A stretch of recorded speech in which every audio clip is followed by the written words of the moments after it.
in Tamil Nadu also. Our MD is NPS based proprietor. We start our team is 100 plus professionals working. We have started in 2012. And the land survey company started a small dedicated one surveyor, one operator and a technical team including this one. Our office is located in Rajaji Nagar. Till so we are surveyed with 7,500 plus customers in Pan India. Mainly we are doing the land survey, soil testing and equipment sale. For digital equipment, survey equipment, we are selling auto level, various services.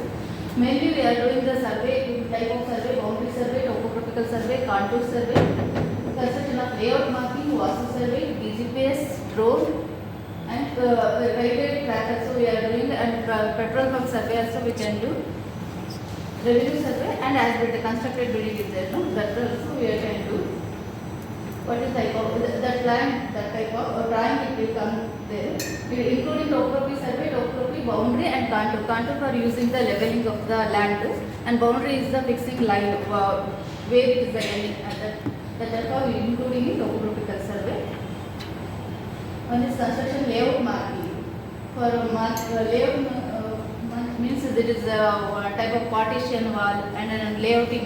You are doing the one, take a 100 minimum 1 acre land. It is divided by the how many points, many partition you require. That is all we can do in a layout marking. The drawing is execution like that. And construction of the footing marking. In a construction field, there is a footing column and exact you go the footing and casting value you need, no? That ಆ ಟೈಮಲ್ಲಿ ಅದನ್ನು ನಾವು ಫೋಟಿಂಗ್ ಮಾಡ್ಕೊಂಡು ಅದೆಲ್ಲ ಮಾಡ್ತೀವಿ. ಇದು railway track, ಅದು alignment ಕರೆಕ್ಟಾಗಿ ಬರೋದಕ್ಕೋಸ್ಕರ ನಾವು ರೈಲ್ವೆ ಟ್ರ್ಯಾಕ್ನ ಇದು ಕಸ್ಟಮರ್ ನಾವು ಯಾವಾಗಲೂ ಡೈಲಿ ಬೇಸಿಸಲ್ಲಿ ಇದನ್ನು ವರ್ಕ್ ಮಾಡ್ತಾ ಇದ್ದೀವಿ 40 ರೈಲ್ವೆ. ಇನ್ನೊಂದು ಪೆಟ್ರೋಲ್ ಪಂಪ್, ನಾವು ಪೆಟ್ರೋಲ್ ಪಂಪ್ ಯಾರು ಪೆಟ್ರೋಲ್ ಪಂಪ್ ಮಾಡ್ತೀವಿ ಮತ್ತು ಜಿಯೋ BP ಪೆಟ್ರೋಲ್ ಪಂಪ್ ಅದೆಲ್ಲ ಸರ್ವೆನ ಮಾಡ್ತೀವಿ. ಅಂದರೆ 100 ರೇಡಿಯೇಷನ್ ಅಂದರೆ ಎಷ್ಟು ದೂರ ಮಾಡಬೇಕು, ಎಷ್ಟು ದೂರ ಡಿಸ್ಟೆನ್ಸ್ ಇರಬೇಕು, ಯಾವ್ಯಾವೆಲ್ಲ ಅದರಲ್ಲಿ ಇನ್ಕ್ಲೂಡ್ ಇರಬೇಕು ಅದನ್ನೆಲ್ಲ ನಾವು ಡ್ರಾಯಿಂಗಲ್ಲಿ ಈ ಥರ ಸರ್ವೆ ಮಾಡಿ ಅದಕ್ಕೆ ಡ್ರಾಯಿಂಗ್ ಕೊಡ್ತೀವಿ. ಆ್ಯಂಡ್ ರೆವಿನ್ಯೂ ಸರ್ವೆ, ನೀವೀಗ ನಿಮ್ಮದು ಸೈಟು ಇದೆ ಒಂದು ಅಥವಾ ವಿಲೇಜಲ್ಲಿ ಇದೆಯೋ ಅಥವಾ ಎಲ್ಲೋ ಇದೆಯಾ, ಅದಕ್ಕೆ ನಿಮ್ಮ ಹತ್ರ ಡಾಕ್ಯುಮೆಂಟ್ ಇಲ್ಲ ಅಂದರೆ ನಿಮಗೆ ಎಕ್ಸಾಕ್ಟ್ ಗೊತ್ತಿಲ್ಲ ಯಾರೋ ಆಕ್ಯುಪೈ ಮಾಡಿದ್ದಾರೆ ಅಥವಾ ಅಪ್ರೋಚ್ ಆಗಿದೆ ಅಂತ ಕಂಡುಹಿಡಬೇಕಂದ್ರೆ ನೀವು ಒಂದು ಸ್ವಲ್ಪ ಡಾಕ್ಯುಮೆಂಟ್ ಕೊಟ್ಟರೆ ಅದ್ರ ರಿಲೇಟೆಡ್ ನಾವು ರೆವಿನ್ಯೂ ವರ್ಕ್ ನಾವು ದೀಕ್ಷ ಅದನ್ನು ನೋಡಿಕೊಂಡು ಅಥವಾ ನಮಗೆ ಬೇಕಾಗಿರೋ ಡಾಕ್ಯುಮೆಂಟ್ ತಗೊಂಡು ಅದನ್ನು ರೆವಿನ್ಯೂ ವರ್ಕನ್ನ ಮಾಡ್ಬೋದು. ಈ ಥರ ಸ್ಕೆಚ್ ಇರುತ್ತೆ, ಫಸ್ಟು ನಿಮ್ಮ ಹತ್ರ ಇರೋದು ಈ ಸ್ಕೆಚ್ ಇರುತ್ತೆ, ನಾವು ಅದನ್ನು ಈ ಥರ ಡ್ರಾ ಮಾಡಿ ಅಲ್ಲಿ ಏನೇನು ಬರುತ್ತೆ, ಎಷ್ಟು ಪಾರ್ಟ್ ಬರುತ್ತೆ, ನಿಮ್ಗೆ ಎಷ್ಟು ಆಕ್ಯುಪೈ ಆಗುತ್ತೆ, ಹೇಗಿದೆ ಅಂತ ಹೇಳಿ ನಾವು ಅದನ್ನು ಐಡೆಂಟಿಫೈ ಮಾಡ್ತೀವಿ. ಮತ್ತು ಇದರಲ್ಲಿ DGPS ಸರ್ವೆ, ಇದು ಏನು ಯೂಸ್ ಅಂದರೆ DGPS ಸರ್ವೆಲಿ ತುಂಬ ಬೇಗ ಫಾಸ್ಟಾಗಿ ಅಂದರೆ ಅದು ವರ್ಕ್ ಆಗುತ್ತೆ. ಈಗ ಒಂದು 2-3 ಡೇಸಲ್ಲಿ ಟೋಟಲ್ ಸೆಷನಲ್ಲಿ ಮಾಡೋದಾದರೆ ಇದು 1 ಡೇ ಆಗುತ್ತೆ, ಫಾಸ್ಟಾಗಿ ವರ್ಕ್ ಆಗುತ್ತೆ. ಬಟ್ ಇದಕ್ಕೆ ಏನು ಮೆಂಟಲ್ ಇರಬೇಕಂದ್ರೆ ಸ್ವಲ್ಪ ಕ್ಲಿಯರ್ ಆಗಿರ್ಬೇಕು, ಅಂದರೆ ಫುಲ್ ಏನು ಗಿಡಗಳು ಅಥವಾ ಅಡ್ಡ ಇರಬಾರ್ದು, ಫುಲ್ ವಿಶಾಲವಾಗಿದ್ದರೆ 100 acres ಅವೆಲ್ಲ ಬೇಗ ಟೈಮ್ ಕನ್ಸ್ಯೂಮ್ ಆಗುತ್ತೆ ಇದೆಲ್ಲ ಸರ್ವೆ ಮಾಡೋದು. ಇದು ನಾವು ಪಾಂಡಿಚೇರಿಯಲ್ಲಿ ಮಾಡಿರೋದು, ಪಾಣಿಪತ್ತಲ್ಲಿ ಮಾಡಿರೋದು, ಇದು ದೇವನಹಳ್ಳಿ ಏರ್ಪೋರ್ಟು, ಇದು ಮತ್ತು ಹುಬ್ಳಿಯಲ್ಲಿ ಮಾಡಿರೋದು DGPS. ಇದು ಡ್ರೋನ್ ಸರ್ವೆ. ಡ್ರೋನ್ ಈಗ ಕೆಲವೊಬ್ಬರಿಗೆ ಅಲ್ಲಿ ಹೋಗೋಕ್ಕೆ ಆಕ್ಸೆಸಬಲ್ ಇರೋದಿಲ್ಲ, ರೋಡ್ ಅಂದರೆ ಅವ್ರಿಗೆ ಬೌಂಡ್ರಿಗೆ ಹೋಗೋಕ್ಕೆ ಆಕ್ಸೆಸಬಲ್ ಇಲ್ಲ, ಹೇಗೆ ಕಾಣಿಸುತ್ತೆ ಅಂತ ಅವ್ರಿಗೆ ಬೇಕಾಗಿರುತ್ತೆ, ಏನೇನು ಕವರ್ ಮಾಡ್ಬೋದು ಅಂತ ಇದನ್ನು ನಾವು ಡ್ರೋನ್ ಸರ್ವೆಯಲ್ಲಿ ವಿಡಿಯೋಗ್ರಫಿ ಮತ್ತು ಫೋಟೋಗ್ರಫಿ ಮಾತ್ರ ಕೊಡೋಕ್ಕೆ ಸಾಧ್ಯ ಆಗುತ್ತೆ. ಇದನ್ನು ನಾವು ಮಾಡ್ತೀವಿ ಡ್ರೋನ್ ಸರ್ವೆ. ಇದು ಕಮರ್ಷಿಯಲ್ ಬಿಲ್ಡಿಂಗ್, ಈಗ ಕನ್ಸ್ಟ್ರಕ್ಟ್ ಆಗಿರುತ್ತೆ, ಆ ಬಿಲ್ಡಿಂಗು ಎಷ್ಟು ವ್ಯಾಲ್ಯೂ ಹೋಗುತ್ತೆ ಅಥವಾ ಅದ್ರ ಒಳಗಡೆ ಏನೇನಿದೆ, ನಾವು ಬೇರೆ ಯಾರು ಪರ್ಚೇಸ್ ಮಾಡಬೇಕು, ಸೇಲ್ ಮಾಡಬೇಕಂದ್ರೆ ಅದ್ರೊಳಗಡೆ ಏನೇನಿದೆ, ಕನ್ಸ್ಟ್ರಕ್ಟ್ ಮಾಡಿದ್ದಾರೆ, ಸೆಲ್ಲಿಂಗ್ ಎಷ್ಟಿದೆ, ಫ್ಯಾನ್ಸ್ ಎಷ್ಟಿದೆ, ವಿಂಡೋಸು ಅದರ ಯಾವ ಸೈಜಲ್ಲಿದೆ, ಎಷ್ಟು ಸ್ಕ್ವೇರ್ ಫೀಟ್ ಇದೆ, ಅದನ್ನು ನಾವು ಆಲ್ರೆಡಿ ಈ ಥರ ಇರುತ್ತೆ. ಅಲ್ಲಿ ಹೋಗಿ ನಮ್ಮ ಸರ್ವೇಯರು ಸರ್ವೆ ಮಾಡ್ಕೊಳ್ತಾರೆ, ಟೆಕ್ನಿಕಲ್ ಪರ್ಸನ್, ಅದನ್ನು ಇದನ್ನು ಆಫೀಸಲ್ಲಿ ಡ್ರಾ ಮಾಡೋದು ಈ ಥರ ಕಾಣಿಸುತ್ತೆ, ಹೇಗೆ ಕಾಣಿಸುತ್ತೆ ಅಂತ ಗೊತ್ತಾಗಬೇಕು ಇದರಿಂದ ಅಂತ ಅದರಲ್ಲಿ ನಾವು ಕ್ಲಿಯರಾಗಿ ಮೆನ್ಷನ್ ಮಾಡ್ಕೊಳ್ತೀವಿ. ಇದು ನಾವು ಈಗ ಮಹಾವಿದ್ಯಾಲಯ ಹಾಸ್ಪಿಟಲಲ್ಲಿ ಆಸ್ಬಿಟ್ ಸರ್ವೆ ಮಾಡಿರೋಂಥದ್ದು. ಇದು ಸ್ಕೂಲ್ ಬಿಲ್ಡಿಂಗ್ಸಲ್ಲಿ ಮಾಡ್ತೀವಿ, ಹಾಸ್ಪಿಟಲಲ್ಲಿ ಸಂತ ಮರಾಸ್ ಹಾಸ್ಪಿಟಲ್ ಎಲ್ಲ ಇದನ್ನು ಮಾಡಿದ್ವಿ ನಾವು. Square feet lac square feet ಅದನ್ನೆಲ್ಲ ಮಾಡ್ತೀವಿ. ಇದು ಒಂದು ಆಸ್ಬಿಟ್ ಸರ್ವೆ, ಆ ಥರ ಬಿಲ್ಡಿಂಗ್ ಇರುತ್ತೆ, ನಾವು ಡ್ರಾಯಿಂಗ್ ಮಾಡಿ ಅದರೆಲ್ಲ ಸರ್ವೆ ಮಾಡ್ಕೊಂಡು ಬಂದಾಗ ಈ ಥರ ಔಟ್ಪುಟ್ ಬರುತ್ತೆ. ಇದನ್ನೆಲ್ಲ ನಾವು ಸರ್ವೆ ಮಾಡ್ತೀವಿ. ಮತ್ತು ಇದು ಇಂಡಸ್ಟ್ರಿಯಲ್ ಬಿಲ್ಡಿಂಗ್ಸು ನಾವು ಮಾಡ್ತಿದ್ದೀವಿ ಆಸ್ಬಿಟ್ ಸರ್ವೆ. ಇದು ಮತ್ತು ನೆಕ್ಸ್ಟ್ ಈಗ ಲ್ಯಾಂಡ್ ಸರ್ವೆ ಇಷ್ಟೆಲ್ಲ ನಾವು ಮಾಡ್ತೀವಿ. ಅದ್ರ ಜೊತೆಗೆ ಇನ್ನೊಂದು ಲ್ಯಾಂಡ್ ಸಾಯಿಲ್ ಟೆಸ್ಟಿಂಗ್ ಮಾಡ್ತೀವಿ ಕನ್ಸ್ಟ್ರಕ್ಷನ್ ಪರ್ಪಸ್ಗೆ. ಯಾಕೆ ನಾವು ಸಾಯಿಲ್ ಸರ್ವೆ ಮಾಡಬೇಕು ಅಂದರೆ ಸಾಯಿಲ್ ಟೆಸ್ಟಿಂಗ್ ಮಾಡಬೇಕಂತ ಹೇಳಿದ್ರೆ, ಈಗ ಪರ್ಚೇಸ್ ಮಾಡಿರ್ತೀವಿ, ಲ್ಯಾಂಡು ನೋಡೋದಕ್ಕೆ ಪ್ಲೇನಾಗಿ ಕಾಣಿಸುತ್ತೆ ಔಟ್ಸೈಡು, ಬಟ್ ಅದು ಇನ್ಸೈಡಲ್ಲಿ ಹೇಗಿದೆ, ಸ್ಟ್ರೆಂತ್ ಹೇಗಿದೆ, ನಾವು ಎಷ್ಟು ಫ್ಲೋರ್ ಕನ್ಸ್ಟ್ರಕ್ಟ್ ಮಾಡ್ಬೋದು, ಅದರಿಂದ ನಮ್ಗೆ ಏನು ಯೂಸ್ ಆಗುತ್ತೆ ಅಂತ. ಈಗ ನಾವು ಅದಕ್ಕೆ ಸ್ಮಾಲ್ ಕಾಸ್ಟ್ ಇರುತ್ತೆ, ಬಟ್ ನಾವು ಅದನ್ನು ಮಾಡಿಸ್ಕೊಳ್ಳಲ್ಲ. ಓಕೆ ನೋಡೋಕ್ಕೆ ಚೆನ್ನಾಗಿದೆ ಅಂತ ಹೇಳ್ತೀವಿ, ಬಟ್ ಅದು ಇನ್ ಡೆಪ್ತ್ ಹೋಗಿದಾಗ ಅಲ್ಲಿ ಏನಿದೆ, ವಾಟರ್ ಏನಾದ್ರು ಸಿಗುತ್ತಾ, ವಾಟರ್ ಟೇಬಲ್ ಇದೆಯಾ, ಡ್ರೈನೇಜ್ ಏನಾರು ಹೋಗಿದೆಯಾ, ಅಥವಾ ಬಾವಿ ವೆಲ್ ಓಪನ್ ವೆಲ್ ಇದೆ ಅದನ್ನು ಮುಚ್ಚಿಬಿಟ್ಟು ಬೇರೆ ಕಡೆಯಿಂದ ತಂದು ಸಾಯಿಲ್ ಹಾಕಿದಾರ, ಅವೆಲ್ಲ ನಮಗೆ ಗೊತ್ತಾಗುತ್ತೆ. ನಾವು ಸ್ಮಾಲ್ ಥಿಂಗ್ ಇದರಿಂದ ನೆಗ್ಲಿಜೆಂಟ್ ಮಾಡ್ತೀವಿ. ಇದರಿಂದನೇ ಕೆಲವೊಂದು ಬಿಲ್ಡಿಂಗ್ ಎಲ್ಲ ಕೊಲಾಪ್ಸ್ ಆಗುತ್ತೆ, ಮತ್ತು ಕ್ರ್ಯಾಕ್ಸ್ ಬರುತ್ತೆ. ಇದನ್ನೆಲ್ಲ ನಾವು ಸಾಯಿಲ್ ಟೆಸ್ಟ್ ಬೇಸ್ ಮಾಡಿಸ್ಕೊಂಡ್ರೆ ಅದರಲ್ಲಿ ಗೊತ್ತಾಗುತ್ತೆ. ಕಾಸ್ಟ್ಲಿ ಇರುತ್ತೆ, ಬಟ್ ನಾವು ಹೋಗೋ ಸಾಯಿಲ್ ಟೆಸ್ಟ್ ಒಂದು 6 ಮೀಟರ್ ಡೆಪ್ತ್ ಹೋದ್ರೂ ಅದು ಗೊತ್ತಾಗುತ್ತೆ. ನಾವು ಫಿಲ್ಟರ್ ತಗೊಂಡ್ವಾ ಅಥವಾ ಸಾಯಿಲ್ ಹೇಗಿದೆ, ನ್ಯಾಚುರಲ್ ಇದೆ ಅಂತ. ಆ್ಯಕ್ಚುಲಿ ನಾವು ಯಾವಾಗಲೂ ಕನ್ಸ್ಟ್ರಕ್ಟ್ ಮಾಡಬೇಕಾಗಿರೋದು ನ್ಯಾಚುರಲ್ ಗ್ರೌಂಡ್, ಅಲ್ಲಿ ಏನಿರುತ್ತೆ ನ್ಯಾಚುರಲ್ಲು ಅದ್ರ ಮೇಲೆ ಫೌಂಡೇಶನ್ ಕಟ್ಟಾಗುತ್ತೆ. ಈ ಫಿಲ್ಡಪ್ಪು ಅಥವಾ ಈ ಬೇರೆ ಕಡೆಯಿಂದ ಡಂಪ್ ಮಾಡಿದ್ರಲ್ಲಿ ಅದು ಕಟ್ಟಿದ್ರೆ ಸೇಫ್ ಆಗಿರೋದು. ಅದಕ್ಕೋಸ್ಕರ ಆ ಸಾಯಿಲ್ ಟೆಸ್ಟಲ್ಲಿ ಇದನ್ನೆಲ್ಲ ಮಾಡ್ತೀವಿ. ಸಾಯಿಲ್ ಅಂದರೆ ಸ್ಯಾಂಪಲ್ ಆ್ಯಂಡ್ ಬೇರೆ ಕೆಪಾಸಿಟಿ, ಎಷ್ಟು ಕೆಪಾಸಿಟಿ ಇದೆ ಅಂತ, ಎಷ್ಟು ಟನ್ನು ಅಚೀವ್ ಆಗಿದೆ ನಿಮ್ಮ ಸಾಯಿಲಲ್ಲಿ ಅಂತ ಹೇಳಿ, ಮತ್ತು ಅದಕ್ಕೆ ಟ್ಯೂಬ್ ಟೆಸ್ಟ್ ಮಾಡ್ತೀವಿ ಕನ್ಸ್ಟ್ರಕ್ಟರ್ಗೆ. ಅದರಲ್ಲಿ ಮತ್ತು ಕಾಂಪ್ಯಾಕ್ಷನ್, ಈಗ ರೋಡು ಇರುತ್ತೆ ಅಥವಾ ಅಂದರೆ ಬೇರೆ ಕಡೆಯಿಂದ ತಂದುಬಿಟ್ಟು ಅದನ್ನು ಲೆವೆಲ್ ಮಾಡಿರ್ತಾರೆ, ರೋಡ್ ಪೇಮೆಂಟ್ ಅಥವಾ ರೋಡ್ ಸರ್ವೆ ಮಾಡಬೇಕು ಯೂಸ್ ಆಗುತ್ತೆ. ಅಂದರೆ ಫಿಲ್ಲಪ್ ಹೊರಗಡೆಯಿಂದ ತಂದು ಇಲ್ಲಿ ಫಿಲ್ಡ್ ಮಾಡಿರ್ತಾರೆ, ಅದು ಎಷ್ಟು ಡೆನ್ಸಿಟಿ ಅಚೀವ್ ಆಗಿರುತ್ತೆ, ಎಷ್ಟು ತಡ್ಕೊಳ್ಳುತ್ತೆ ಅಂತ ಹೇಳಿ ಅದನ್ನು ಕಡಿಯೋದಕ್ಕೆ ನಾವು ಕಾಂಪ್ಯಾಕ್ಷನ್ ಟೆಸ್ಟ್ ಅಂತ ಮಾಡ್ತೀವಿ. ಇನ್ನೊಂದು NDT ಟೆಸ್ಟ್, ಅಂದರೆ ಈಗ ಒಂದು ಕ್ರ್ಯಾಕ್ಸ್ ಬಂದಿರುತ್ತೆ ಅಥವಾ ನೆಕ್ಸ್ಟ್ ಆ ಬಿಲ್ಡಿಂಗ್ ಏಜ್ ಎಷ್ಟಿರುತ್ತೆ, ಬೇರೆಯವ್ರಿಗೆ ಸೆಲ್ ಮಾಡಬೇಕು ಅಥವಾ ಅದ್ರ ಮೇಲೆ 1 more ಫ್ಲೋರ್ ಕಟ್ಟಬೇಕಂತ ಹೇಳಿದ್ರೆ ಅದರಲ್ಲಿ ಎಷ್ಟು ಸ್ಟ್ರೆಂತ್ ಇದೆ ಅಂತ ಹೇಳಿ ನಾವು NDT ನಾನ್ ಡಿಸ್ಟ್ರಕ್ಟಿವ್ ಟೆಸ್ಟ್ ಅಂತ ಹೇಳಿ ಅದರಲ್ಲಿ ಮಾಡ್ತೀವಿ. ಮತ್ತು ಇನ್ನೊಂದು ಎಲೆಕ್ಟ್ರಿಕಲ್ ರೆಸಿಸ್ಟಿವಿಟಿ, ಇದು ಸೋಲಾರ್ ಪ್ರಾಜೆಕ್ಟ್ಗೆ ಮಾಡ್ಕೊಳ್ತಾರೆ. ಮತ್ತು ಅದರಲ್ಲಿ ಎಷ್ಟು ಗ್ರಾವಿಟಿ ಪವರ್ ಇದೆ, ಅದಕ್ಕೆ ಎಷ್ಟು ಕನ್ಸಿಸ್ಟ್ ಮಾಡುತ್ತೆ ಅಂತ ಹೇಳಿ. ಈಗ ಡ್ರೈನೇಜ್ ಎಲ್ಲ ಸರ್ವೆ ಮಾಡ್ತಾರೆ, ಪೈಪ್ಲೈನ್ ಎಲ್ಲ ಬರಬೇಕಲ್ವಾ, ಅಲ್ಲಿ ಆದರೂ ಮಾಡೋದಕ್ಕೆ ಇದನ್ನೆಲ್ಲ ERT ಮಾಡಿಸ್ಕೊತಾರೆ. ಅದು ರೆಸಿಸ್ಟಿವಿಟಿ ಟೆಸ್ಟ್ ಅಂತ. ನಾವು ಸಾಯಿಲ್ ಸ್ಯಾಂಪಲ್ ಈಗ ಆಲ್ರೆಡಿ ನಾವು ಮಾಡ್ತಾ ಇರೋದು ಸ್ಯಾಂಪಲು ಅದರ ಮ್ಯಾನ್ಯುವಲ್ ಮೆಥಡ್. ಅದರಲ್ಲಿ ಒಂದು 2 ಮೆಥಡ್ಸ್ ಇದೆ, ಒಂದು ಮಿಷನರಿ ಮೆಥಡ್, ಇನ್ನೊಂದು ಮ್ಯಾನ್ಯುವಲ್ ಅಂತ. ಮ್ಯಾನ್ಯುವಲ್ ಅಂತ ಹೇಳಿದ್ರೆ 6 ಮೀಟರ್ ತನಕ ಹೋಗುತ್ತೆ, ಅಂದರೆ ಸಾಯಿಲ್ ಅಂದರೆ G+4 ಒಳಗಡೆ ಕಟ್ಟಬೇಕಂದ್ರೆ ಮ್ಯಾನ್ಯುವಲ್ ಸಾಕು. ಅದು 6 ಮೀಟರ್ ಹೋಗುತ್ತೆ. ಇಲ್ಲಾಂದರೆ ಎಲ್ಲಿ ಹಾರ್ಡ್ ಸ್ಟಾರ್ಟ ಸಿಗುತ್ತೆ, ನಾವು ಎನ್ವೆಲು ಅಂದರೆ ಟೆಕ್ನಿಕಲ್ ಮೆಥಡಲ್ಲಿ ಎನ್ವೆಲು ಗ್ರೇಟರ್ ದೆನ್ 50 ಬಂದರೆ ಅಲ್ಲಿಗೆ ಸ್ಟಾಪ್ ಮಾಡ್ತೀವಿ. ಆವಾಗ ಇದು ಮ್ಯಾನ್ಯುವಲ್ ಮೆಥಡ್ ಮಾಡ್ತೀವಿ. ಇದು ಅದರಲ್ಲಿ ಈ ಥರ ಸ್ಯಾಂಪಲ್ ಕಲೆಕ್ಟ್ ಆಗುತ್ತೆ. ಇದು ಗ್ಯಾಲಕ್ಸಿ ಮೆಥಡ್, ಅಂದರೆ G+5 ಮೇಲೆ ಮಾಡಿದ್ರೆ ಅಪಾರ್ಟ್ಮೆಂಟ್ ಟೈಪು ಅಥವಾ ಬೇರೆ ಅದಕ್ಕೆ hospital G+5 multi store basement ಎಲ್ಲ ಹೋಗಬೇಕಂದ್ರೆ ನಾವು ಗ್ಯಾಲಕ್ಸಿ ಮೆಥಡನ್ನು ಸಜೆಸ್ಟ್ ಮಾಡ್ತೀವಿ. ಮತ್ತು ಇದು ಟ್ಯೂಬ್ ಟೆಸ್ಟ್. ಇದು ಟ್ಯೂಬು ಯಾವ ಗ್ರೇಡ್ ಇದೆ, ಈಗ M20 M15 ಅದು ಗ್ರೇಡ್ ಎಷ್ಟು ಅಚೀವ್ ಆಗಿದೆ ಅಂತ ಹೇಳಿ, ಯಾವಾಗ ಸೋಪ್ ಮಾಡಿದ್ದಾರೆ ಅಂದರೆ ಎಷ್ಟು ದಿನ ಇರುತ್ತೆ ಅದು ಟೈಮ್ ಪೀರಿಯಡ್, ಏಜು 17 ಡೇಸಾ 14 ಡೇಸಾ 28 ಡೇಸಾ ಎಷ್ಟು ಅಚೀವ್ ಆಗಿದೆ, ನಿಮಗೂ ಕರೆಕ್ಟ್ ಇದೆಯಾ ಇಲ್ಲ ಅಂತೇಳಿ ಅದನ್ನು ಚೆಕ್ ಮಾಡ್ತಾರೆ. ಇದು ಇದರಲ್ಲಿ ಕಾಂಪ್ಯಾಕ್ಷನ್ ಅಂತ ಹೇಳಿದ್ರೆ ಸೆಟಲ್ಮೆಂಟ್, ಅದರಲ್ಲಿ ಎಷ್ಟು ಕಾಂಪ್ಯಾಕ್ಟ್ ಇದೆ ಅಂತ ಕಂಡುಹಿಡಿದು ಮಾಡ್ತಾರೆ.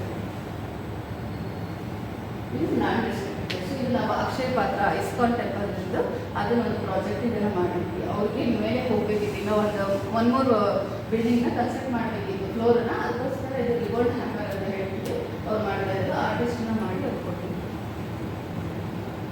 ಮತ್ತು ಇದು ಅರ್ಥ ರೆಜಿಸ್ಟ್ರೇಟ್, ಇದು ನಾರ್ತ್ ಕರ್ನಾಟಕದಲ್ಲಿ ನಾವು ಪೆಟ್ರೋಲ್ ಪಂಪ್ ಅಂತ ಹೇಳಿದ್ರೆ ಜಿಯೋ ಪೆಟ್ರೋಲ್ ಪಂಪ್ ಮಾಡಬೇಕಾದ್ರೆ ಅರ್ಥ ರೆಜಿಸ್ಟ್ರೇಟಿವ್ ಟೆಸ್ಟನ್ನು ಮಾಡಿದ್ವಿ. ಇದು ನಾವು ರೀಸೆಂಟಾಗಿ ಕಂಪ್ಲೀಟ್ ಮಾಡಿರುವಂಥದ್ದು. MSSC ಗ್ರೂಪ್ಗೆ 400+ ಎಕರ್ಸ್ ನಾವು ಸರ್ವೆ ಮಾಡ್ಕೊಟ್ಟಿದ್ವಿ. ಮತ್ತು BSF ಬೌಂಡ್ರಿ ಸರ್ವೆ ಮತ್ತು ಕರ್ನಾಟಕ ಆಫೀಸ್ ಬೋರ್ಡು ಅದಕ್ಕೆ 300 ಎಕರ್ಸ್ ನಾವು ಕಗ್ಲಿಪುರದಲ್ಲಿ ಮಾಡ್ಕೊಂಡಿದ್ವಿ. ಮತ್ತು ದೂರಹಳ್ಳಿ ರಿಸರ್ವ್ ಪಾರ್ಕಲ್ಲೂ ಮಾಡ್ಕೊಂಡಿದ್ವಿ. ಮತ್ತು ಮಂಗಳೂರು ಏರ್ಪೋರ್ಟ್ದು ನಾವೇ ಆಧಾರಿತ ಮಾಡ್ಕೊಂಡಿದ್ದು. ಈಗ ರೀಸೆಂಟಾಗಿ ನಾವು ಮಾಡ್ತಾ ಇರೋದು ಹೀರಾ ಹೋಮ್ಸ್ ಅಂತ ಹೇಳಿ ಮಲ್ಟಿಪಲ್, ಅಂದರೆ ಬೆಂಗಳೂರಲ್ಲೇ ಮಾಡ್ತಾ ಇದ್ವಿ. ಅವ್ರಿಗೆ ಅವ್ರ ಅಪಾರ್ಟ್ಮೆಂಟ್ ಕನ್ಸ್ಟ್ರಕ್ಟ್ ಮಾಡ್ತಿದ್ದಾರೆ G+12 ಫ್ಲೋರ್ಸಿಗೆ. ಅದಕ್ಕೆ ನಾವೀಗ ಸಾಯಿಲ್ ಟೆಸ್ಟ್ ಮಾಡ್ತಾ ಇದ್ವಿ ಮಿಷನ್ ಬಂದರೆ. ಇವರೆಲ್ಲ ನಮ್ಮ ಕ್ಲೈಂಟ್ಸ್. ಇವಾಗ ನಾವು 7500+ ಕ್ಲೈಂಟ್ಸ್ ನನ್ನ ಹತ್ರ ಇದೆ. Government service main client.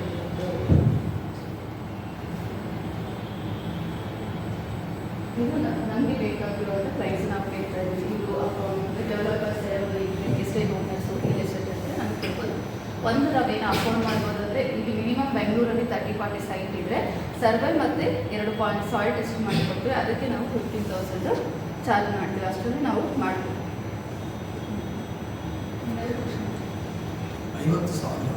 15,000 50 2 ಅದೊಂದು ಪಾಯಿಂಟ್ಸ್ 30-40 ಸೈಟಿಗೆ 2 ಪಾಯಿಂಟ್ಸ್ ಅಂದರೆ ಟೂ ಪಾಯಿಂಟ್ಸ್ ಬೋರ್ವೆಲ್ ಪಾಯಿಂಟ್ ಮಾಡ್ತೀವಿ. ಯಾಕಂದರೆ ಅವರೇಜ್ ತಗೋಬೇಕು, ಎಲ್ಲಿ ಬಿಲ್ಡಿಂಗ್ ಬರುತ್ತೆ ಅಲ್ಲಿ ಅವ್ರಿಗೆ ಲೋಡ್ ಎಷ್ಟು ಬರುತ್ತೆ ಅಂತ ಕಂಡುಹಿಡಿಯೋದಕ್ಕೆ, ಎಷ್ಟು ಕೆಪಾಸಿಟಿ ಇದೆ ಅಂತ. 1 ಪಾಯಿಂಟ್ ಮಾಡಿದ್ರೆ ನಮಗೆ ಅವರೇಜ್ ಗೊತ್ತಾಗೋದಿಲ್ಲ. ಅಂದರೆ ಇಷ್ಟು ಒಂದು 100 ಮೀಟರಲ್ಲೇ ಸಾಯಿಲು ವೇರಿಯೇಷನ್ ಆಗ್ತಾ ಇರುತ್ತೆ. ಅದಕ್ಕೋಸ್ಕರ ಅದನ್ನು ಐಡೆಂಟಿಫೈ ಅವರೇಜ್ 2 ಪಾಯಿಂಟ್ಸ್ ತಗೋತೀವಿ. ಒಂದು ಸರ್ವೆ ಬೌಂಡ್ರಿ ಸರ್ವೆ ಮಾಡ್ಕೊಳ್ಳೋದಕ್ಕೆ 5000 ತಗೋತೀವಿ. ಅದೊಂದು ಕ್ಯೂಬ್ ಟೆಸ್ಟ್ ಅಂತ ಹಾಕಿದ್ರಲ್ಲ block,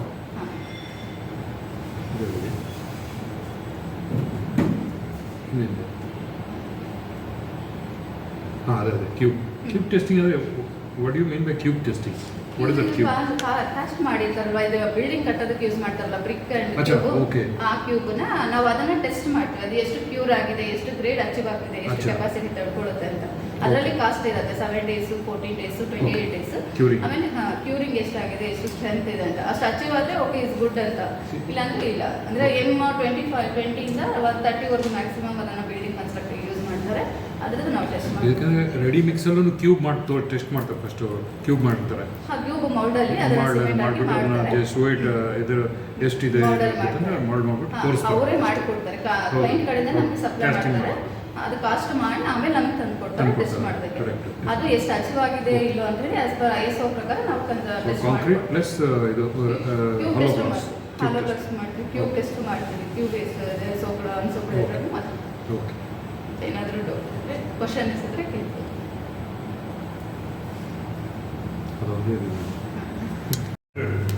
The difficulties what they face, their iteration is very high. They train boys who will be there for 15, maybe a month or plus or whatever it is, and then they will, if someone offers a better, maybe a 500 to 1000 or whatever it is, they will just jump because they have that, the skill what they learn. Other place they will give slightly more and then they will jump.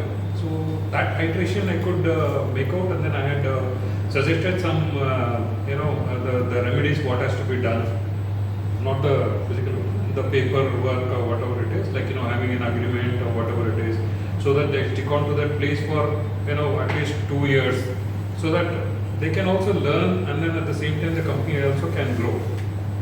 So that's what I could suggest them, and then at the same time we could meet the main person, Anu madam, who is the proprietor of that company. They were really good, and we had breakfast, and then we discussed from there. That was a good learning, in fact, knowing how the life, the style of their working and all those things. So we can adopt some certain things from their experience. That's what I could make out. My experience is something different in corporate. We came to know what they exactly do and how their business works and what are the challenges they faced, and it was very nice session. It was an informative session, and it was great to meet Todai sir as well. We learned a lot that day. Uday was very, very kind enough to make us understand how his journey was, and main thing is how he came from the grassroots to how he is now. Now he said that he has almost 150 to 200 employees, but his challenge was, again, as he said, attrition. There is one challenge. Second thing was I learned in his presentation is, he said how marketing he does. He says that he goes to different places, either in bus or in train. But what he said is, in the train there are 2 berths, right? 6 people in one compartment. Okay. So what he said is, everyone he makes this that's what I learned is very good inspiration, that okay, yeah, that's how we can look at our business also. Whoever you meet, you should talk about your business to that person. You never know where the business comes from. So that's what his message was. So it was really inspiring.